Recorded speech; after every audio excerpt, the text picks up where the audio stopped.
عشق نبی اور ہم انہی سے عشق کرو، ان کے راستے میں رہو، درود پڑھتے رہو اور رابطے میں رہو۔ رسول اللہ صلی اللہ علیہ وآلہ وسلم نے فرمایا، مسلمان مرد کے پاس اسلام کے بعد سب سے قیمتی چیز اس کی بیوی ہے۔ اب صلی اللہ علیہ وآلہ وسلم سے پوچھا گیا، قیامت کے دن اللہ تعالیٰ کے حضور کون سے لوگ درجہ کے لحاظ سے سب سے بہتر ہوں گے؟ آپ نے فرمایا، اللہ تعالیٰ کا کثرت سے ذکر کرنے والے۔ میری امت کو قیامت کے دن اس طرح بلایا جائے گا کہ ان کی پیشانیاں اور ان کے پاؤں وضو کے آثار کی وجہ سے چمک رہے ہوں گے۔ اپنے والد کو نام سے نہ پکارا کرو، نہ ان کے آگے چلا کرو اور نہ ہی ان سے پہلے بیٹھا کرو۔ ہر چیز تقدیر سے ہے، یہاں تک کہ عاجز ہونا اور ہوشیار ہونا بھی تقدیر میں ہے۔ مسلمان کا صدقہ اس کی عمر میں اضافہ کرتا ہے اور بری موت سے بچاتا ہے، اور اللہ تعالیٰ اس کے ذریعے تکبر اور فخر کو زائل کرتا ہے۔ صحیح مسلم کی روایت ہے کہ نبی صلی اللہ علیہ وآلہ وسلم نے فرمایا، تمہاری یہ آگ جس کو آدم کی اولاد جلاتی ہے، جہنم کی آگ کا 70واں حصہ ہے۔ لوگوں نے کہا، اللہ کی قسم، یہی آگ کافی تھی؟ آپ صلی اللہ علیہ وآلہ وسلم نے فرمایا، لوگوں، وہ اس آگ سے 69 حصے زیادہ ہے، اور ہر حصہ تمہاری اس آگ کی طرح جلانے والا ہے۔ ہمارے اور کافروں کے درمیان فرق نماز ہے، جس نے نماز چھوڑ دی اس نے کفر کیا۔ مسلمان اور کفر و شرک کے درمیان فرق نماز ہے۔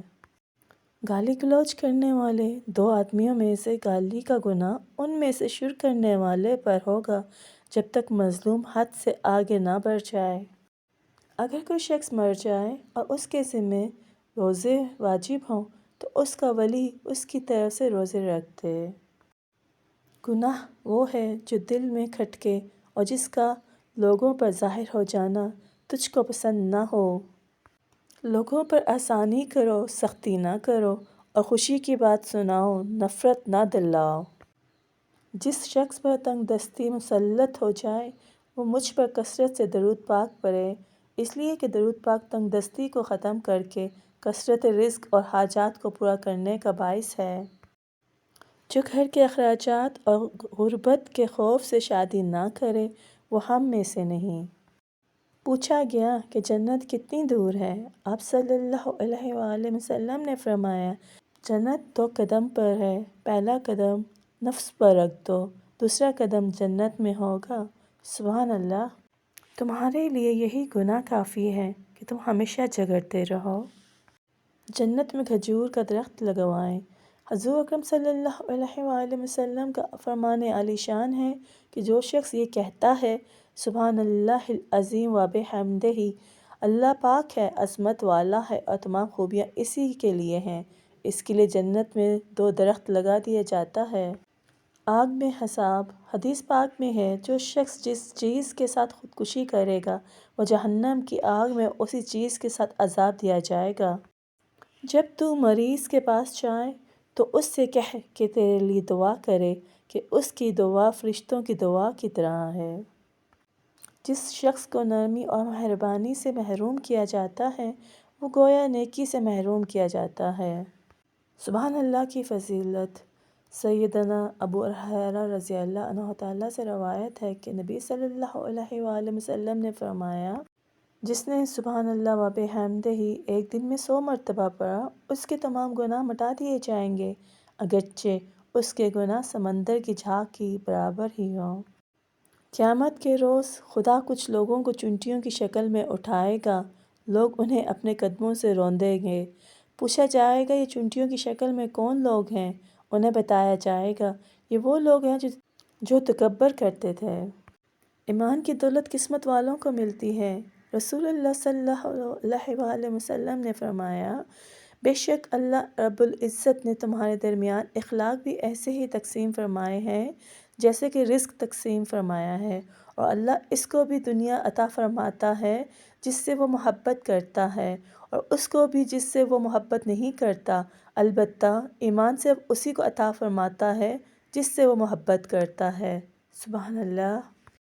اللہ تعالیٰ فرماتا ہے کہ ابن آدم مجھے تکلیف پہنچاتا ہے، زمانے کو برا بھلا کہتا ہے، حالانکہ میں ہی زمانے کا پیدا کرنے والا ہوں، میرے ہاتھ ہی میں تمام کام ہے، جس طرح چاہتا ہوں رات اور دن کو پھیر دیتا ہوں۔ کسی کا حق مارنے والا شخص، رسول صلی اللہ علیہ وآلہ وسلم نے فرمایا، جو شخص کسی مسلمان شخص کا حق اپنی جھوٹی قسم کے ذریعے مارے، اللہ نے اس کے لیے جہنم واجب کر دی ہے اور جنت اس پر حرام کر دی ہے۔ ایک شخص نے آپ سے پوچھا، اگرچہ وہ معمولی سی چیز ہو، اے اللہ کے رسول، آپ صلی اللہ علیہ وآلہ وسلم نے فرمایا، اگرچہ وہ آرے کی ایک کٹی ہوئی شاخ ہی کیوں نہ ہو۔ جو شخص اس حالت میں مرے کہ وہ اللہ کے ایک ہونے اور میرے رسول ہونے کی گواہی دیتا ہو اور یہ گواہی سچے دل سے ہو، تو اللہ کریم اس کی مغفرت فرما دے گا۔ اپنی کمائی پاک رکھو، تمہاری دعا قبول ہوگی۔ اذان اور اقامت کے درمیان دعائیں رد نہیں ہوتی، لہٰذا دعا مانگا کرو۔ جس نے کسی مسلمان کی پردہ پوشی کی، اللہ تعالیٰ قیامت کے دن اس کی پردہ پوشی کرے گا۔ مہمان اپنا رزق لے کر آتا ہے اور صاحب خانہ کی گناہ لے کر جاتا ہے۔ اللہ تعالیٰ ایسے شخص کو اپنے عرش کے سائے میں جگہ دے گا جس نے تنہائی میں اللہ تعالیٰ کا ایسا ذکر کیا کہ اس کے آنسو جاری ہو گئے۔